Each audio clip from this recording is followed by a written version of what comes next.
അങ്ങനെ ബിഗ് ബോസിൻ്റെ പ്രമോ വന്നിരിക്കുകയാണ്. ബിഗ് ബോസിൻ്റെ പ്രമോയിൽ 10ാം ആഴ്ചയിലേക്കുള്ള നോമിനേഷനാണ്. ഓപ്പൺ നോമിനേഷനാണ് കാണിക്കുന്നത്. എല്ലാവരും ഇതിനകത്ത് കാണിക്കുന്നത് വെച്ചിട്ട് എല്ലാവരും ഓപ്പൺലി വന്ന് നോമിനേറ്റ് ചെയ്യുകയാണ് ആൾക്കാരെ.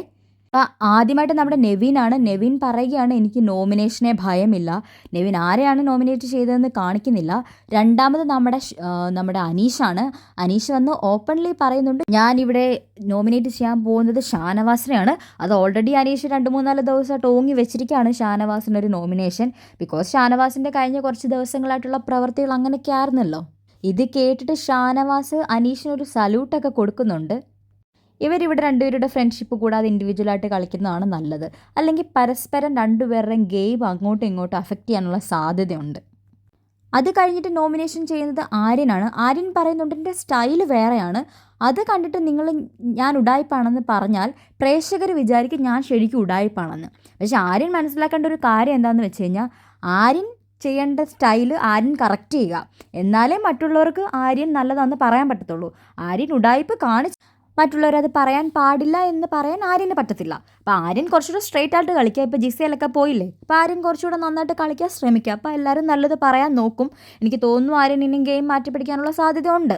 അടുത്ത നോമിനേറ്റ് ചെയ്യുന്നത് അക്ബറാണ്. അക്ബർ പറയുന്നത് നിങ്ങൾ ആരെന്നെ ഒറ്റപ്പെടുത്തിയാലും ആ ഒരു ഡയലോഗ് ആരെക്കുറിച്ചാണ് പറയുന്നതെന്ന് വെച്ചാൽ അനീഷിനെ കുറിച്ചാണ് പറയുന്നതെന്ന് തോന്നുന്നു.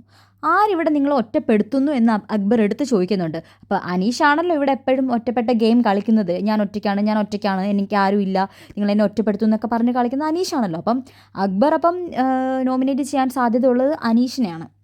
അടുത്തത് എനിക്ക് പറയാനുള്ളത് ലക്ഷ്മിയുടെ പേരാണ്. ലക്ഷ്മി എനിക്ക് തോന്നുന്നു പറയുന്നത് നമ്മുടെ ഷാനവാസിൻ്റെ പേരാണ്. ഒബ്വിയസ്ലി അവരായിരുന്നല്ലോ കഴിഞ്ഞ കുറച്ച് നാളുകളായിട്ട് വഴക്ക്. അതുപോലെ മാറി നിൽക്കടി എന്നൊക്കെ പറയുന്ന ഒരാളെക്കുറിച്ചാണ് പറയുന്നത്. അത് ഒബ്വിയസ്ലി നമ്മുടെ ഷാനവാസാണ്. എടി പൊടി എന്നൊക്കെ സ്ത്രീകളെ ഏറ്റവും കൂടുതൽ വിളിക്കുന്നത് നമ്മുടെ ഷാനവാസാണ്. അപ്പോൾ ലക്ഷ്മി നോമിനേറ്റ് ചെയ്തിരിക്കുന്നത് ഷാനവാസിനെയാണ് ഒരാൾ.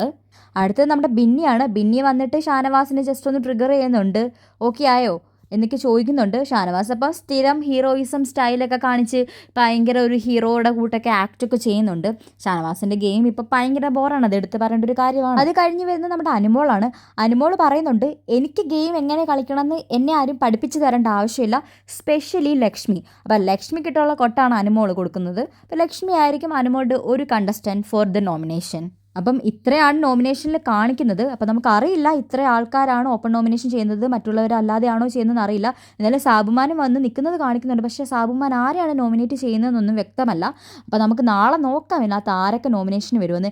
എൻ്റെ അഭിപ്രായത്തിൽ എല്ലാവരും നോമിനേഷനിൽ വരണമെന്നാണ് ഞാൻ ആഗ്രഹിക്കുന്നത്. പക്ഷേ ഇവരുടെ പരസ്പരമുള്ള പേഴ്സണൽ ഗ്രഡ്ജ് കാരണം പരസ്പരം നോമിനേറ്റ് ചെയ്തിട്ട് ഈ വട്ടവും സാബുമാനും ലക്ഷ്മിയും ഒക്കെ രക്ഷപ്പെടാനുള്ള സാധ്യത കാണുന്നുണ്ട്. നമുക്ക് നോക്കാം ഇവിടെ എന്താ സംഭവിക്കാൻ പോകുന്നതെന്ന്.